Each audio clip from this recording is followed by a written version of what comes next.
Dice así, desde el verso desde el verso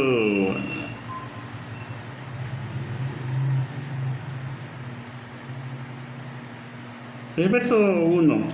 Saúl ya era adulto cuando empezó a reinar. En el segundo año de su reinado eligió a 3,000 hombres de Israel para formar su propio ejército. De ellos 2,000 estaban con él en Migmas y en las colinas de Betel, y los otros 1,000 estaban con su hijo Jonatán en Gilbea de Benjamín. El resto de los israelitas los mandó de vuelta a su casa. Jonatán atacó y destruyó un cuartel filisteo que estaba en Gibea. Como los filisteos se enteraron de ese ataque, Saúl mandó tocar la trompeta por todo el país en señal de alarma y decir: escuchen, israelitas, Saúl ha destruido un cuartel de los filisteos. Prepárense porque ahora ellos van a odiarnos más y nos atacarán. Y así sucedió. Los filisteos se reunieron para atacar a los israelitas. Llegaron 30,000 carros de guerra, 6,000 soldados de caballería y un ejército que ni siquiera se podía contar. Todos ellos acamparon en Migmas, al este de Bet-Aven. Muchos israelitas pensaron que no podían vencer al ejército filisteo, así que fueron a esconderse en cuevas y agujeros entre las piedras y dentro de pozos secos. Y no faltaron algunos que cruzaron el río Jordán y se fueron a la tierra de Gad y de Galad. Saúl se quedó en Gilgal, pero todos en su ejército estaban temblando de miedo. Allí en Gilbea, Saúl esperó a Samuel 7 días para que presentara la ofrenda y los sacrificios, pues antes de eso no podían empezar la batalla. Pero al ver Saúl que Samuel no llegaba y que los de sus ejércitos comenzaban a huir, ordenó: tráigame los animales y las ofrendas de paz que vamos a presentarle a Dios. Y Saúl mismo presentó las ofrendas. Todavía no terminaba de ofrecerlas cuando Samuel llegó. Al verlo, Saúl fue a saludarlo, pero Samuel le dijo: ¿qué es lo que has hecho? Y Saúl le respondió: es que mis soldados ya me estaban abandonando y tú no llegabas como prometiste hacerlo. Por eso tuve que presentar las ofrendas para pedir la ayuda de Dios. Además, los filisteos ya estaban en Migmas, listos para venir a Gilgal y atacarme. Pero Samuel le dijo: estás loco. Si hubieras obedecido la orden de tu Dios, tu reino habría durado para siempre. Pero como no lo hiciste, tu reino no durará mucho tiempo. Y yo ya he decidido quién será el próximo rey, y ese rey sí obedecerá. Dicho de esto, Samuel se alejó de Gilgal y se fue a Gilbea de Benjamín. Allí Saúl contó a los soldados que aún estaban con él, y eran como 600. Todos ellos se quedaron con él y con su hijo Jonatán. Mientras tanto, los filisteos que acampaban en Migmas dividieron su ejército en 3 grupos. Uno de ellos se fue hacia Ofra, cerca de Sual. El otro se dirigió a Bet-Horón y el tercero se fue hacia la frontera que está en el valle de Zebolín, que está en camino al desierto. Entre los israelitas no había quien trabajara el hierro. Los filisteos no se lo permitían por temor a que se hicieran espadas y lanzas de ese metal. Ni siquiera tenían cómo afilar sus arados, azadones, hachas y picos. Por eso tenían que ir al país de los filisteos y pagarles mucho dinero para que se les afilara sus herramientas. Al día de la batalla, los únicos que tenían una espada y una lanza eran Saúl y Jonatán. Mientras tanto, una parte del ejército de los filisteos acampó en el paso de Migmas. Saúl acampó en Migrón, bajo un árbol en las afueras de Gilbea. Con él estaban 600 soldados y el sacerdote Abías, que era hijo de Ahitub y sobrino de Icabod. Su abuelo era Fines, hijo del sacerdote Elí, que había servido a Dios en Silo. Bueno, ahí ya nos pasamos, pero en realidad lo único que vamos a ver es el verso 12. Dice: es que mis soldados ya me estaban abandonados y tú no llegabas como prometiste hacerlo. Por eso tuve que presentar las ofrendas para pedir la ayuda de Dios. Además, los filisteos ya estaban en Migmas, listos para venir a Gilgal y atacarme. Entonces el sermón se llama Oyendo la voz del enemigo.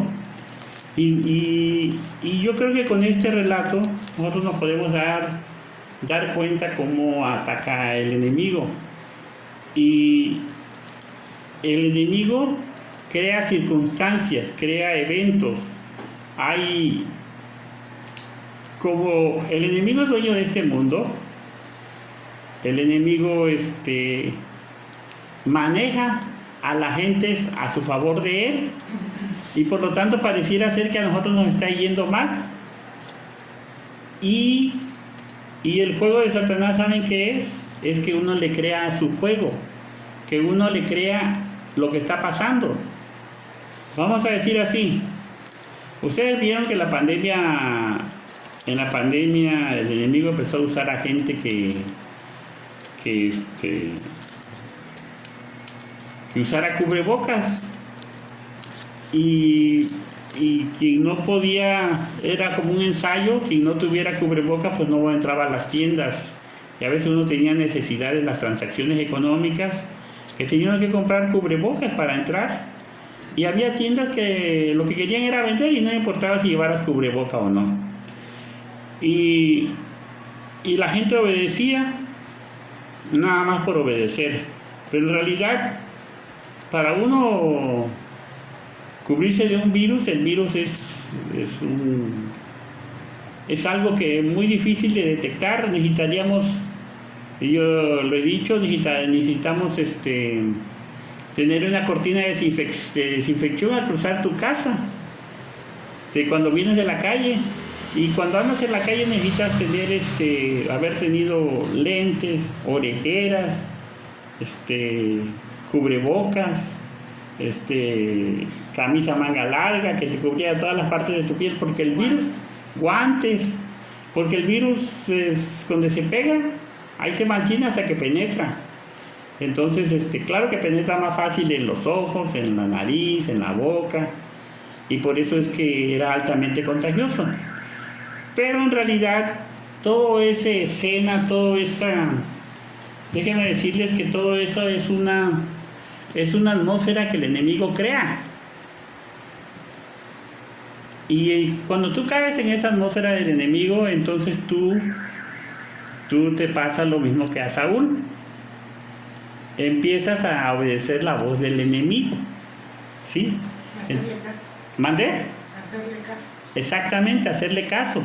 Entonces, por ejemplo, ¿qué le dijo a Saúl? Aquí no lo vemos que el diablo le haya dicho algo a Saúl, no, sino que nos relata la historia que Saúl, todos sus soldados, dice que cuando lo que hizo Saúl fue una provocación hacia el pueblo enemigo, le destruyó una guarnición, una base. Es como, por ejemplo, cuando a veces lo ponen los soldados del 23 batallón de infantería, el 24, el X número de infantería, y está un grupo de soldados y alguien va y lo ataca y mata a ese grupo de soldados. Obvio que los demás soldados van a venir en ayuda de estos soldados que fueron atacados, ¿verdad? Bueno, pues eso hizo Saúl, hizo esa provocación para provocar la guerra, porque recuerden que ya Saúl había tenido una victoria.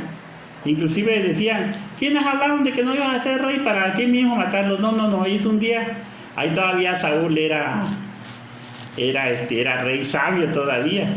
Pero cuando hace esto, es cuando deja de ser un rey sabio y aquí mismo es cortado.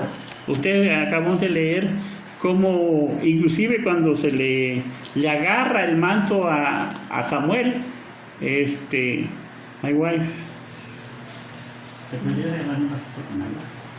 se me reseca un poco la agua. Entonces,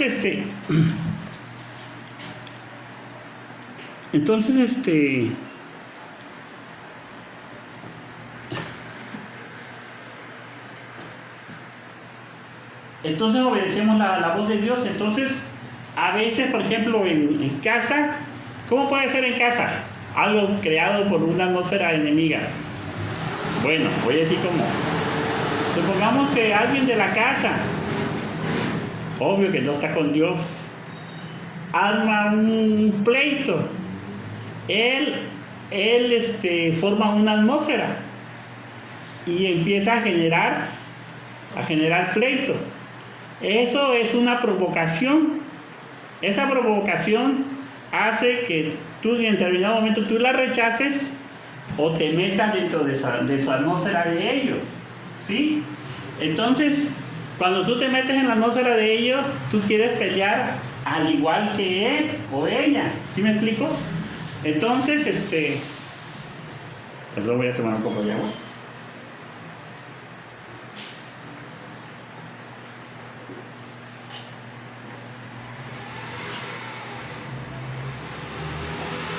Estuvo tan grande la presencia de Dios en la alabanza que sí, muy bien. Entonces estoy explicando que aquí todo el pueblo tenía temor. ¿Estaba bajo qué? Bajo la atmósfera de temor. ¿Sí me estoy dando a entender? Ajá. Hace rato se formó una atmósfera acá. Cuando mi esposa me tocó, debido a la unción de la risa, muy fuerte. Estamos bajo la atmósfera de Dios. ¿Qué significa eso, hermanos? Significa que aquí vienen dos cosas. Aquí hay dos atmósferas. La atmósfera que tú traes, tu techo que tú traes, o el techo del enemigo. ¿Bajo qué techo tienes que entrar? Uno, la atmósfera se forma como hace rato estuvimos orando, cantando al Señor. Así se forma la atmósfera, pero la atmósfera contraria también se forma así, a base de temor. Cuando el temor empieza a crecer, entonces empieza a crecer la atmósfera y empiezas a meterte a su atmósfera de ellos. ¿Sí me explico? Entonces esta atmósfera que se crea es eso hace, te puede inducir a dos cosas. Una, que tu techo atmosférico no sea lo suficientemente grande y tú caigas en el techo de él, que tú te metas a la atmósfera de ellos. Por eso dicen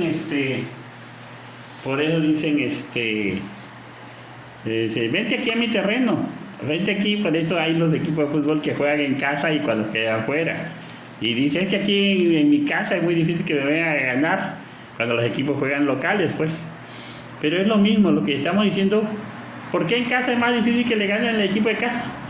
Porque hay una atmósfera que se forma que todo el grupo apoya al equipo de casa, ¿verdad?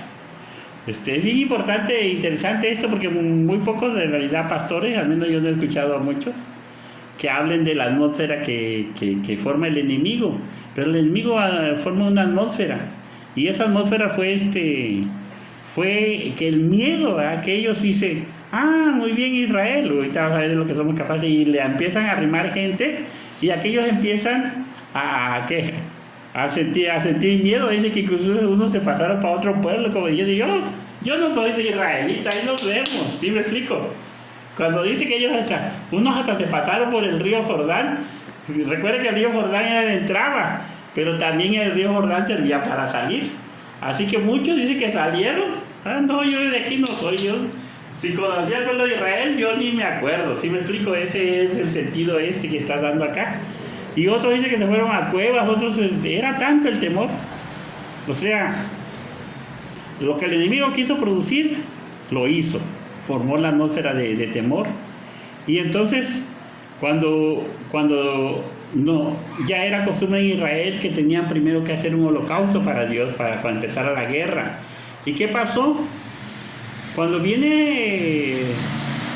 no se apura, de alguna manera yo pienso que esto es parte de la atmósfera de Dios, ¿verdad? O cómo decirle, ¿por qué razón no llegaba Samuel? O sea, a mí me gusta hacer preguntas a mí mismo con las historias. Y una de las preguntas que yo me hago, ¿por qué razón no llegaba Samuel? La atmósfera lo estaba retrasando. Esa atmósfera estaba impidiendo que llegara. Pero como él era un hombre de Dios, rompió esa atmósfera. Llegó tarde. Eso es parte de la obra del enemigo, llegó tarde. Pero ese llegar tarde hizo que Saúl hiciera el sacrificio. Algo que no le correspondía hacer. Tarde, pero poquito. Ajá, sí llegó tarde. Aunque hubiera llegado hasta el otro día, eso no hubiera importado. Lo importante era que él no tenía que obedecer la voz del enemigo. Sino que escuchar lo que Dios... O sea, esa parte es como que, o sea, humanamente, o de acuerdo a la carne, dijera, es algo que pues dice, no, pues no llega. Como no llega, lo voy a hacer yo. Pues lo voy a hacer yo. Y él hubiera esperado el tiempo exacto que Dios había marcado. Exacto. Para que pues él siguiera o el reino de él hubiese sido para el resto de su vida, aún en sus generaciones, pero Dios dijera tenía control porque pues quizás era una prueba para ver si él era realmente el enviado. Uh-huh. Sí. Y pues para valorar la situación de David. Sí, pero aquí lo dice David, ¿eh? Dice, voy a leerlo. Dice, muchos israelitas pensaron que no podían vencer al ejército. Aquí se trata de pensar, ¿verdad? Eso es lo que te mueve el enemigo, a pensar.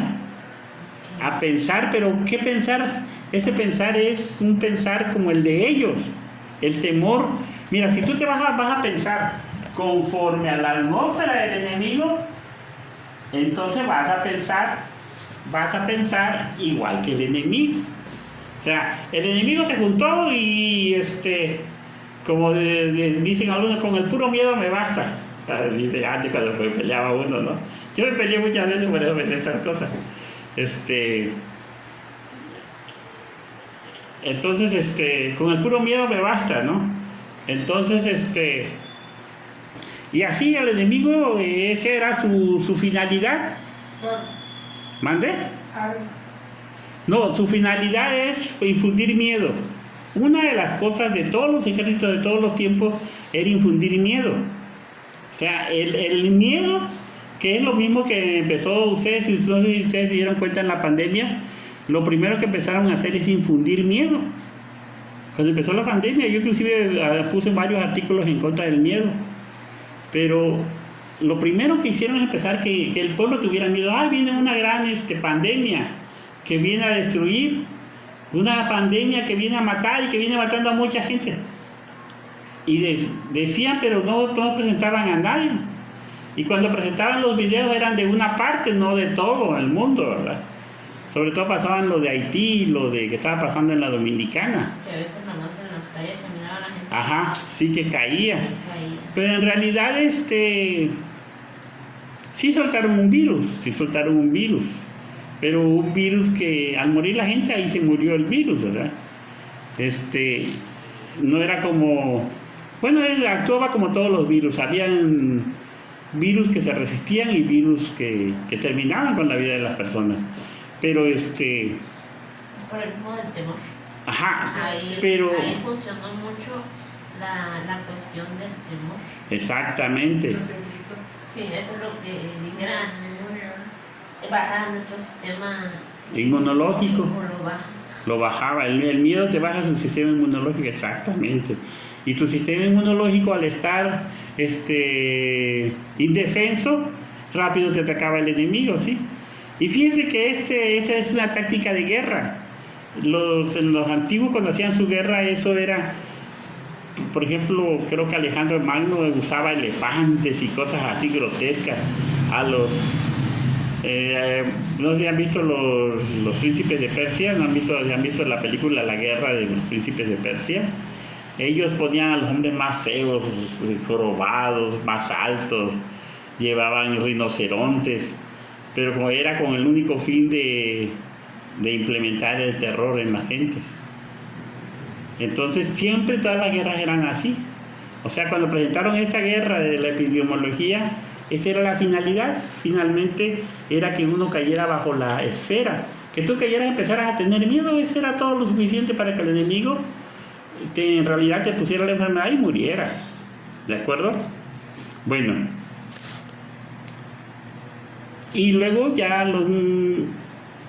aquí no sé si decirlo, pero aún muchos médicos estaban ya en acuerdo con esta psicología o con esta psique del miedo, ¿verdad?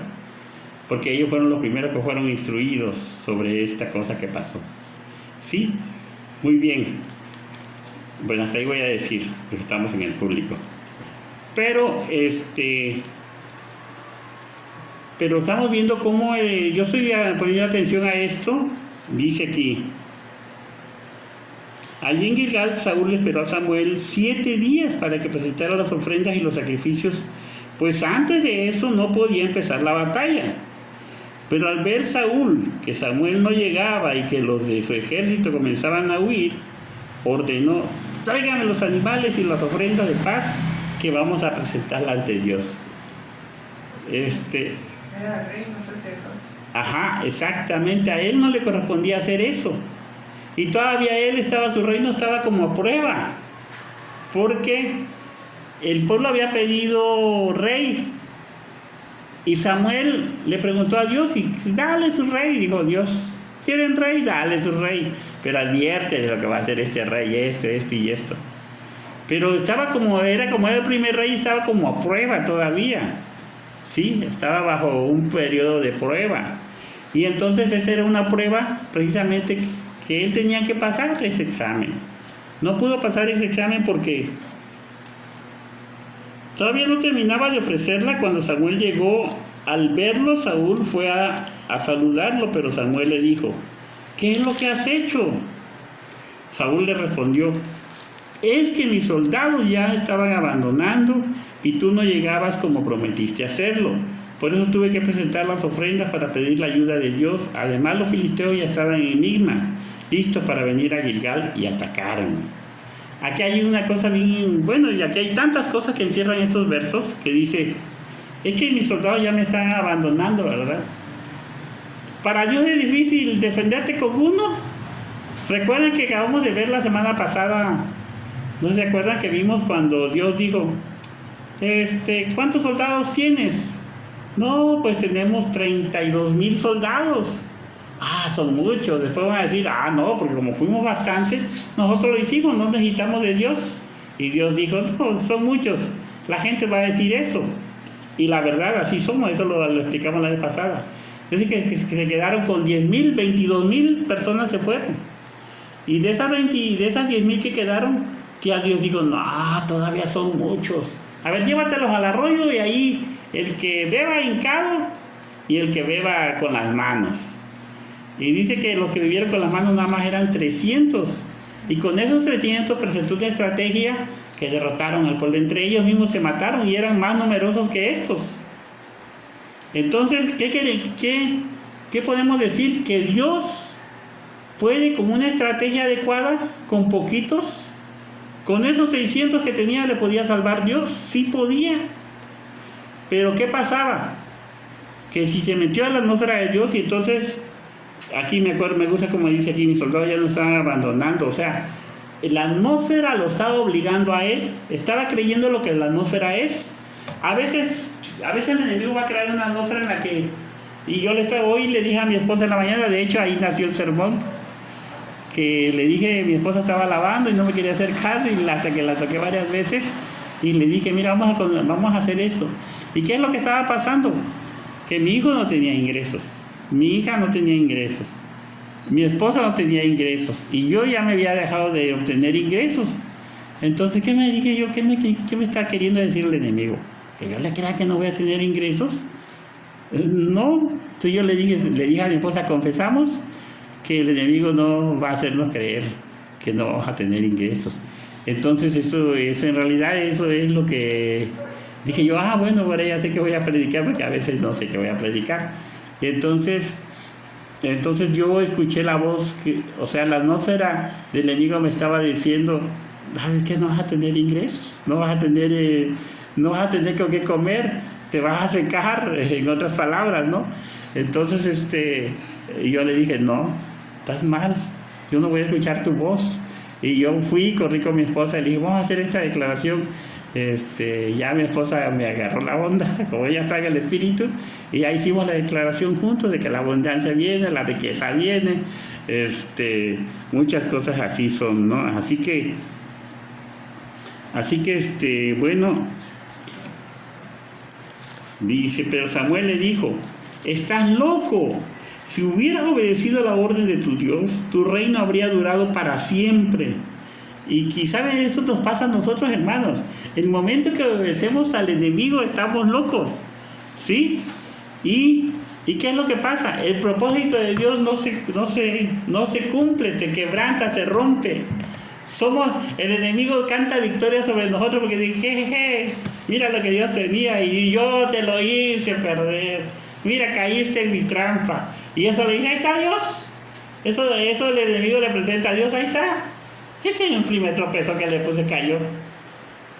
Y entonces nosotros por eso el verso que leímos anoche decía, cuando estén en diversas pruebas, gózate. Porque el enemigo no te va a ver la cara, ¿me explico? El enemigo no se va a reír delante de Dios acusando tu falta de debilidad. Por eso Santiago habla, el hombre de doblado ánimo nunca logra nada. Porque va de aquí para allá, de allá para acá. Y nunca es firme, ¿verdad? Entonces, a veces las circunstancias hacen que nosotros inclusive hagamos malas declaraciones. Y yo hice una mala declaración, hermanos, que me costó haberlo hecho, esa mala declaración.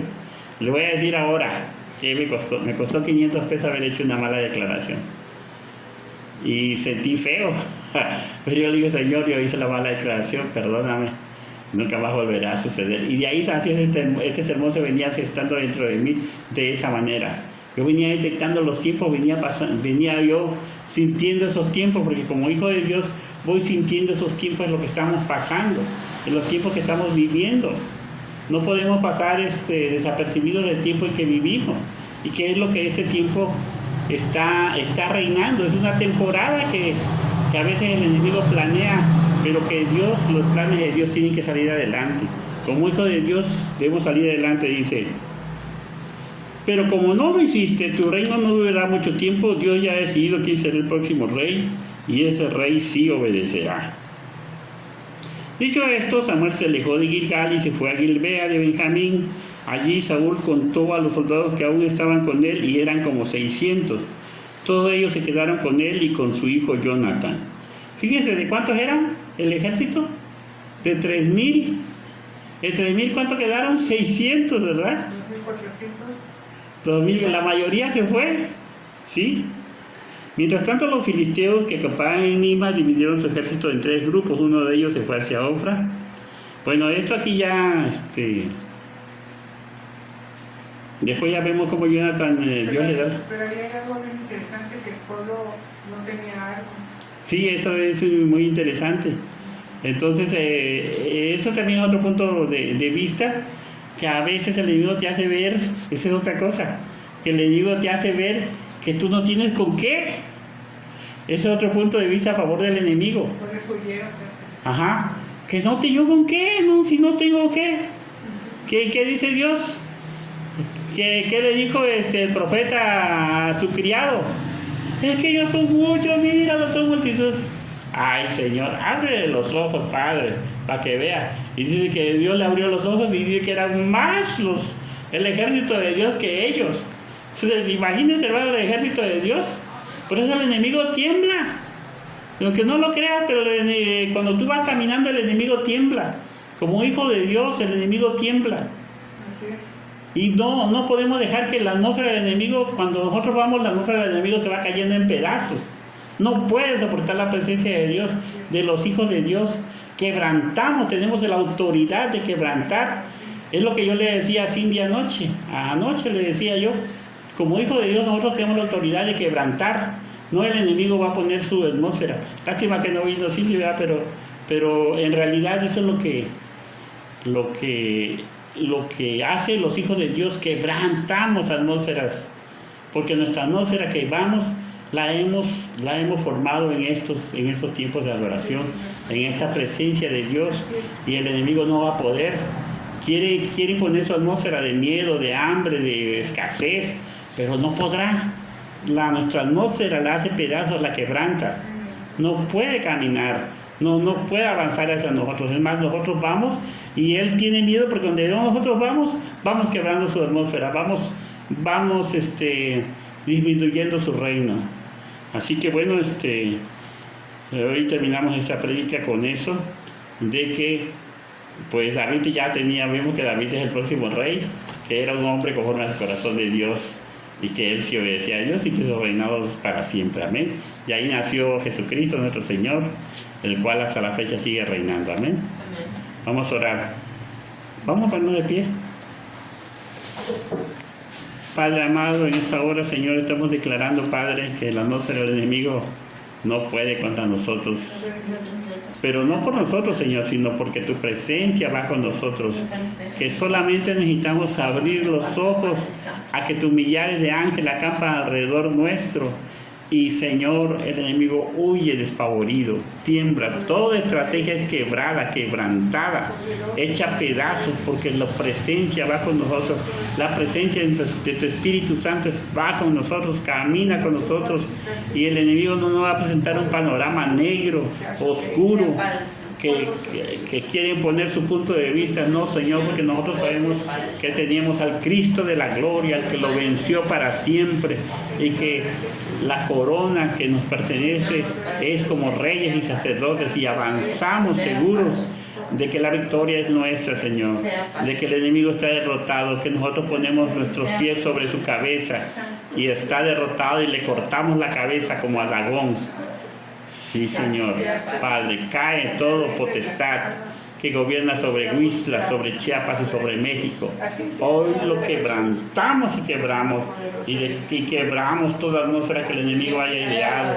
No creemos tus mentiras, no creemos nada de lo que dices, ni de lo que tratas de imponernos. En el nombre poderoso de Cristo Jesús, hoy declaramos que esta fue una enseñanza de victoria, de tu gloria, Señor. En el nombre de Jesús. Amén y amén.